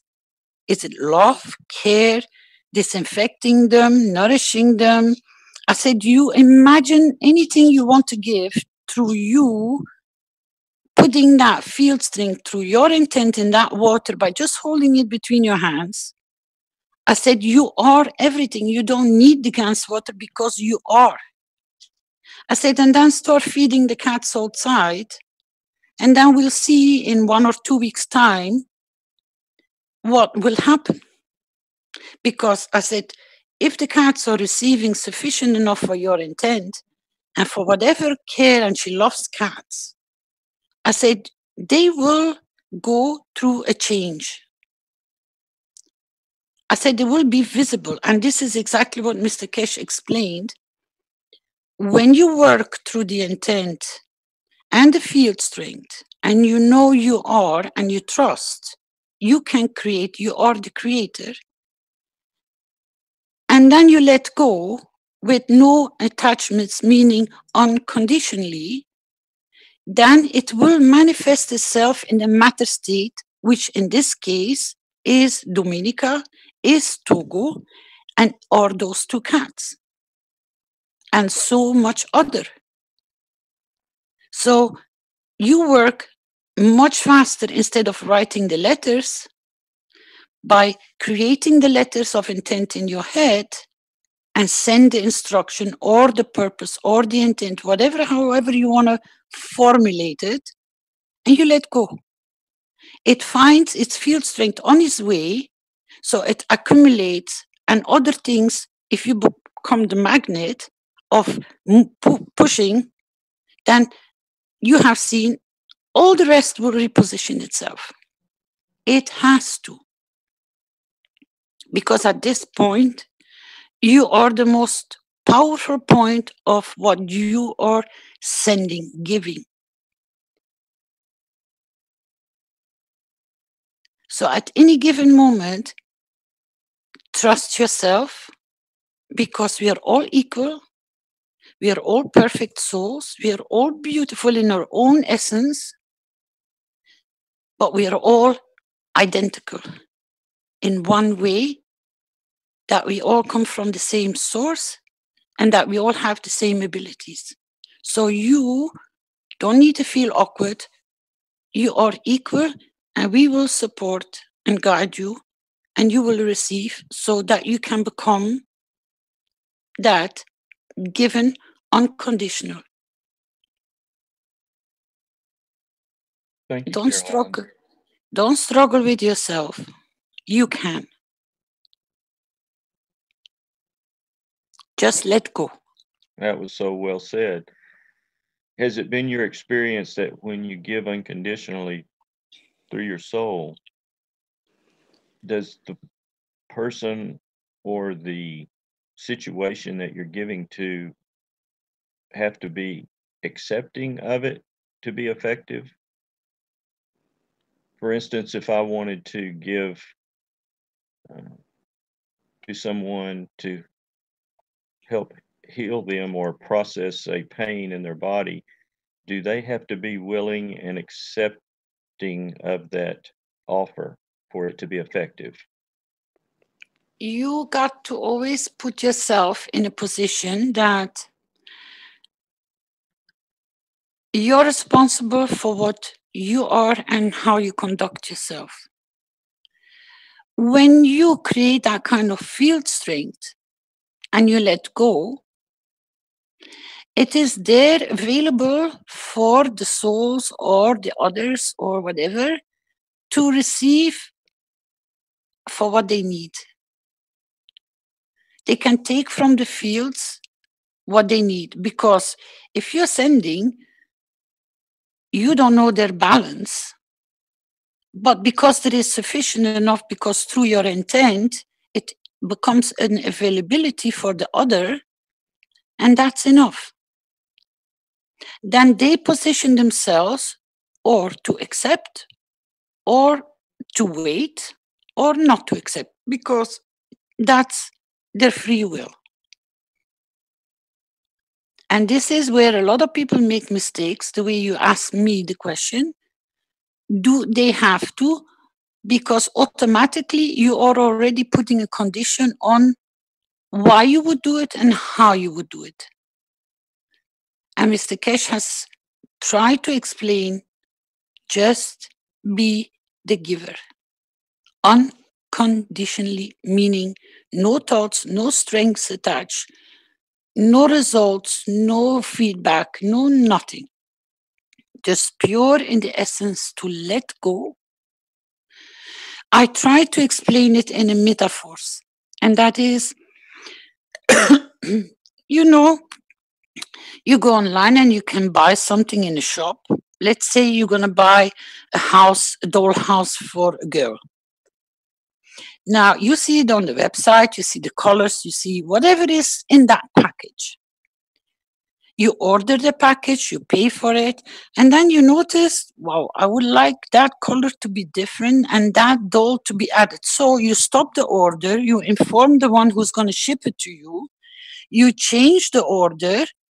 So it takes time for that order to be readjusted to your wishes. So then when it's nearly going to leave, you notice something else. You want a dog and a garden with it. So you stop the order, you reschedule, you reform your order again. You have to pay, they have to wait till they get your payment. When you do this continuously, that dollhouse will never arrive at your front door because you keep on messing around with the order. Now, the same works when you start giving. Unconditionally means once you create it, don't touch, let go, that it can appear in its full beauty wherever it's given to and wherever it's needed to. Because if you don't touch, then your gift can arrive. It's because people go and start thinking about it and start trying to change. It cannot arrive.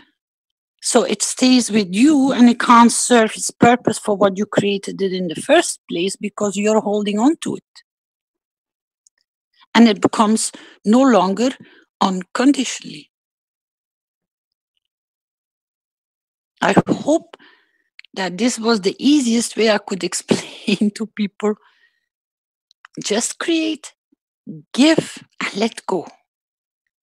The universe and the field strength will accumulate whatever is needed for it to manifest or to serve or to arrive at the point of destination.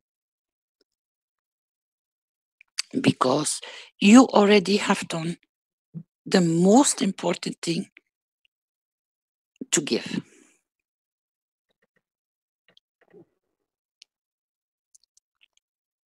Thank you, Caroline. I'll apply the knowledge. You're welcome.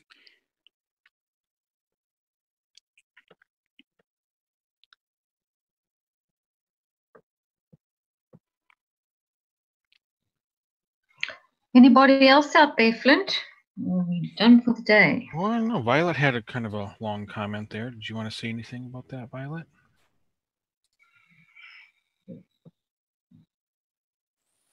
Hi, Carolina. You're sounding a little better.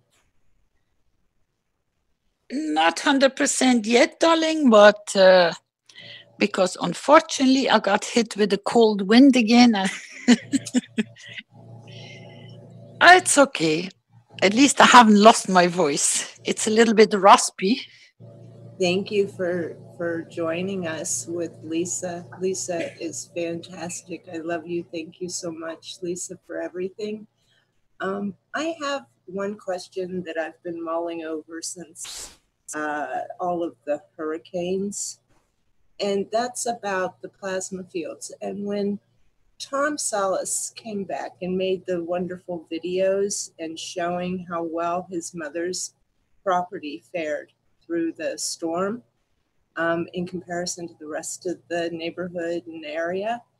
The thing that keeps going in my mind is I keep hearing the term dome being used, a plasma dome, but I keep feeling that it's actually a plasma sphere where it's like a globe that is actually encompassed in that hole above and below. It's not just sitting on top of the ground, but that everything that's in Mother Earth is also being protected. For example, the roots, the trees were able to hang on better because the roots were being protected, or the creatures that are in the dirt, they are actually still there to help to aerate and produce what's needed in the dirt and the physicality to continue to nourish those plants. Things like that. Do you think that's correct or incorrect? It is correct, because they have been pouring the water on the ground. They've been feeding the plants and the trees, so it has drained into the ground. So the field strength is not only what you see above, but has also gone below. And very soon we will be able to see those fields in most probably color, or I have already seen a preview of it, but you will be able to see the extent of the field strength and the different layers of it. So you can imagine 1 hectare of property untouched, the amount of field strength which is present there and which will not disappear. And it goes above and below. That's exciting, Carolina. I cannot wait to see these wonderful, wonderful machines and the photos that they can show us. It already appeared on Facebook.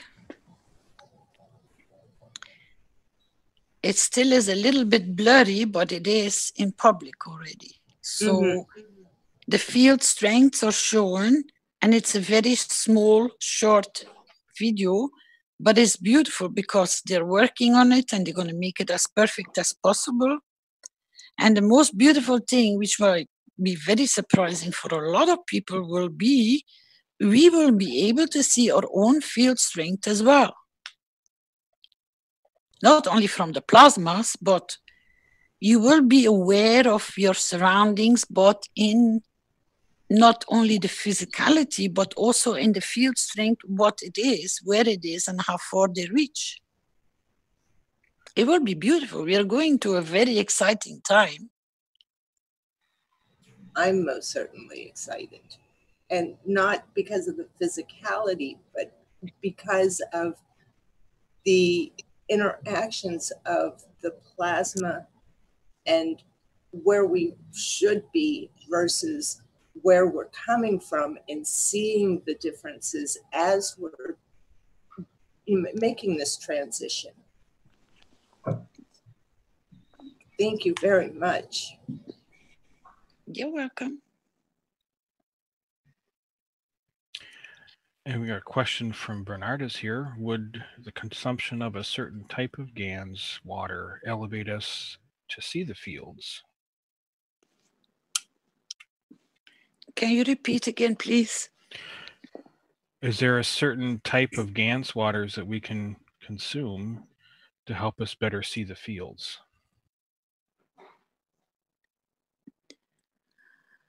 Why do you need to consume when you are yourself? It's a point of asking for it to reveal its beauty to you. For you will acquire the beauty to see. It's only, Mr. Kesh tries to explain this quite a few times, that simply ask for the beauty to emerge. And then when you are in the same dynamic of field strength, of your wish, what you want, how you want to create, how to be, what to be, it will appear in front of you. Because everything has a field strength. If you have understood that, there is so much more around us that we are not aware of, because we are simply not in that field strength to be aware of it.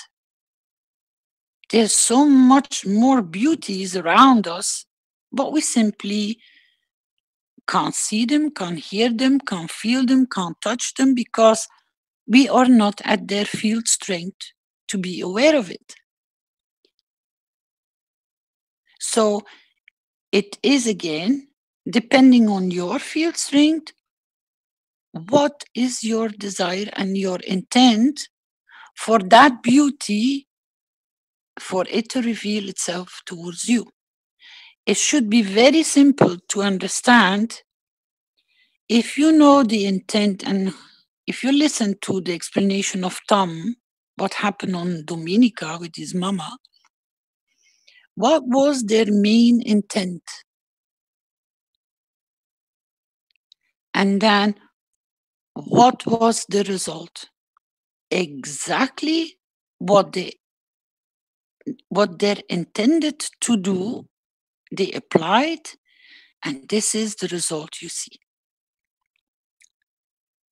Their creating of caring and why and positioning and working in the garden and taking so much care of was not so much through the Gans water alone. It was their love and their care they put in their creating. He built that house.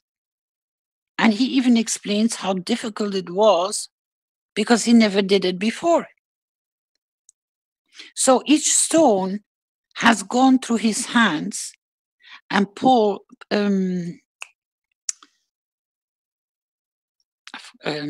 Tom, knowing Tom, he works very much being aware of how he works. He's present with what he does, and he pays a lot of attention. And he never does anything just for the sake of doing. He is very on top of himself in conducting his fields and his thoughts and his intents. When you listen to him, he goes into detail. How he's proceeding, what he's proceeding, why is this there, and how he connect that with this, because he's continuously a very busy mind. And that's why and how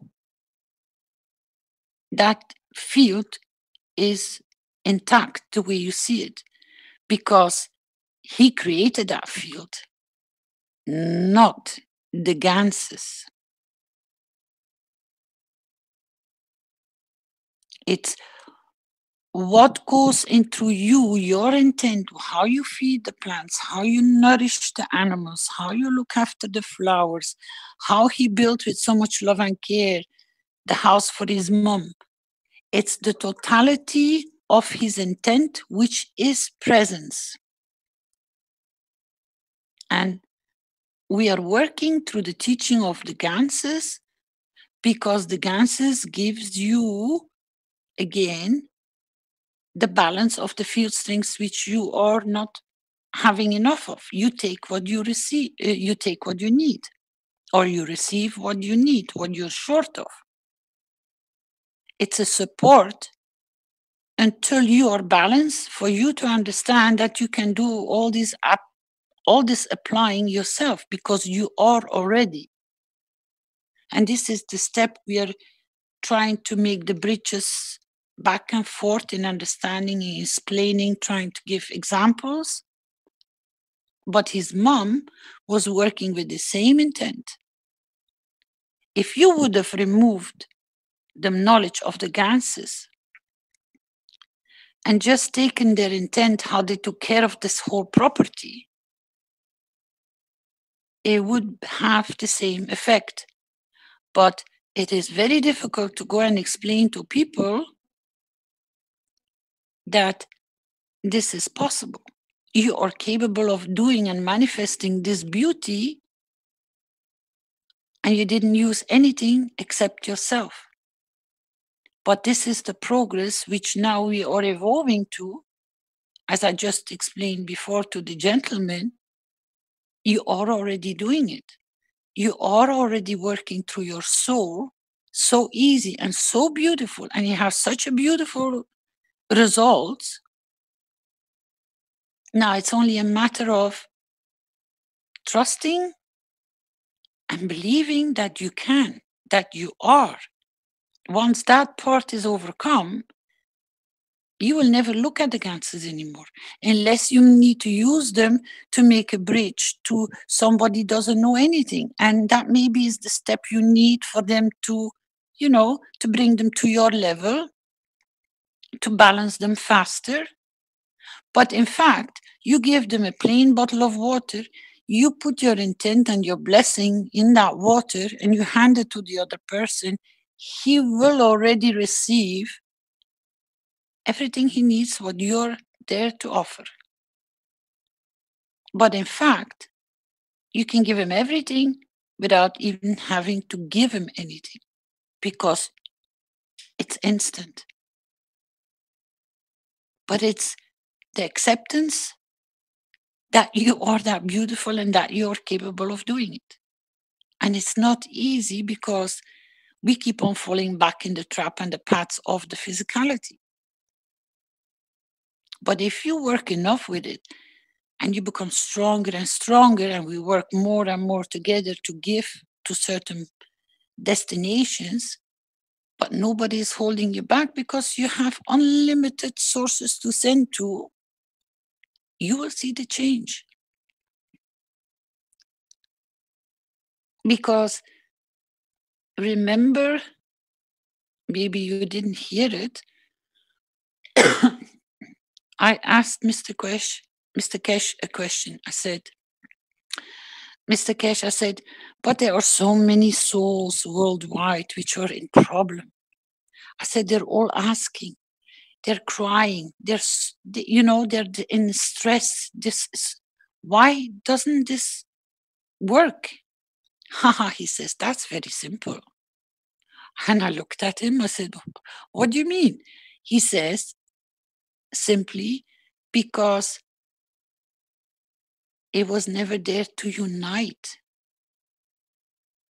to give to so many more.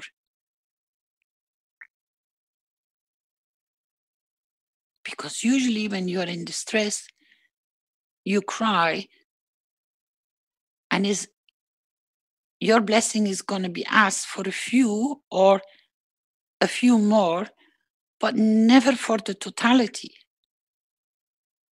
And this is the point where we are opening up to. And that's the key why this is working. Because if you look at yourself in your position as a knowledge seeker, what has changed in your life from before you walked in to the knowledge and now?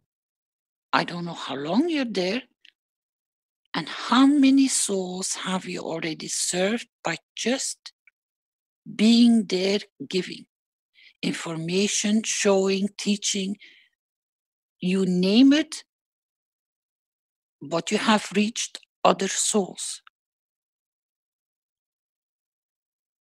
And that is dynamic. Because it's dynamic, you increase the field strength, so it is activated, and it keeps on being activated because more knowledge seekers are coming in, adding to the field strength, so it becomes more active. It serves more souls, and it serves more souls, and you touch more souls.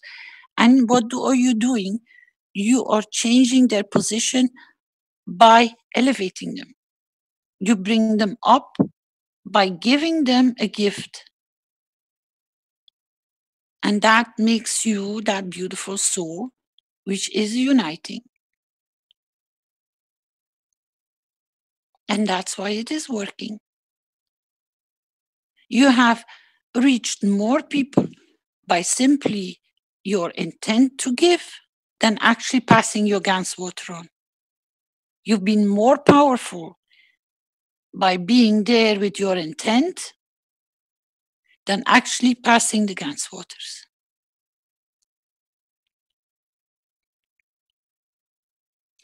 Because of that process, you have gathered the other field strengths from the other knowledge seekers which are working in the same direction, and you become stronger and more knowledgeable and more stronger and more knowledgeable. Why? Because it is growing in its beauty of giving. And that's why you see so many things changing. When you're putting your awareness on it and you look around, things are changing very fast.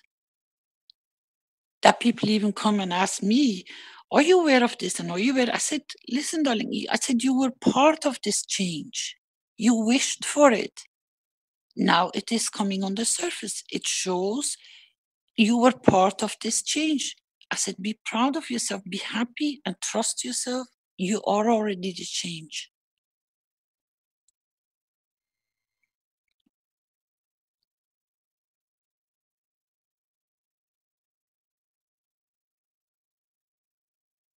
I hope you understand your beauty. And I hope you work through your beauty. Just trust how beautiful you are. And nothing can hold you back for what you want to achieve, where to achieve.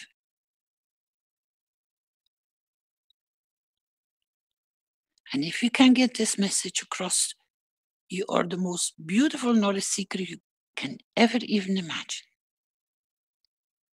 Because it removes the fear, it removes hesitation, it removes whatever a person is short of, just to encourage him that he is beautiful and he can do it.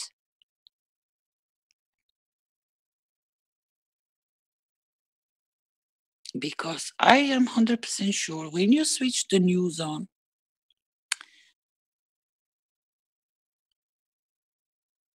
it's the worst thing that gets served first. They will show you no beauty and they will show you no sunshine of beauty. But you are the beauty. So carry and be the beauty, be the light.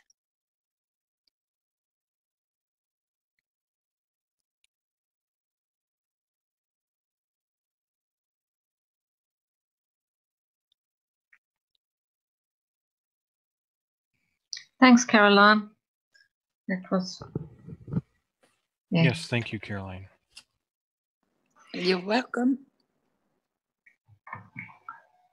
I think we need to shut it for the day, Flint. Yes. Our bedtime is far over. So it was a wonderful teaching today, and we had extra bits from Caroline there, and I think we covered a lot today regarding the soul, and I hope everybody enjoyed it.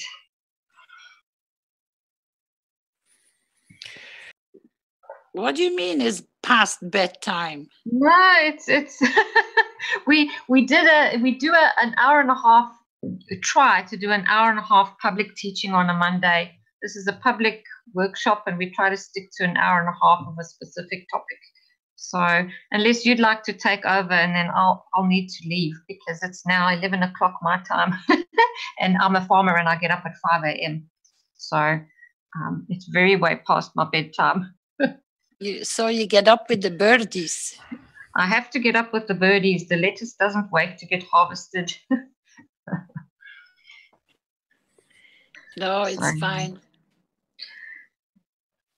So yeah, we usually on a Monday, we try and get a topic through, and then we try and not make it too long so that people can really digest. And so it's a slightly different format to the other private teachings.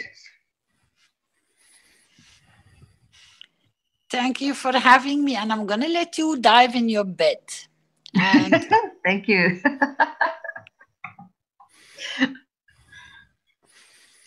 If there is nobody else any more questions, I leave it in your hands.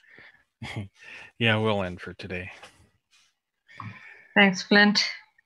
You can see us out, please. Yes, I will. Thanks, everybody, and hope you have a wonderful week. Yes, thank you, everybody, for your participation and great questions. And again, thank you, Lisa and Caroline. So this will be the end of part 4, the Exploring Plasma Science session for today, Monday, February 26, 2018, part of the public teachings for the Keshe Foundation Spaceship Institute. Please join us tomorrow afternoon. It would be 4 p.m. Central European Time as our next public teaching, 29th, One Nation, One Planet, One Race for World Peace meeting. Again, on the same number, Zoom number, at 4 p.m. Central European Time. Y'all have a great rest of your evening, day, or morning, and we will see you soon. Bye, everyone.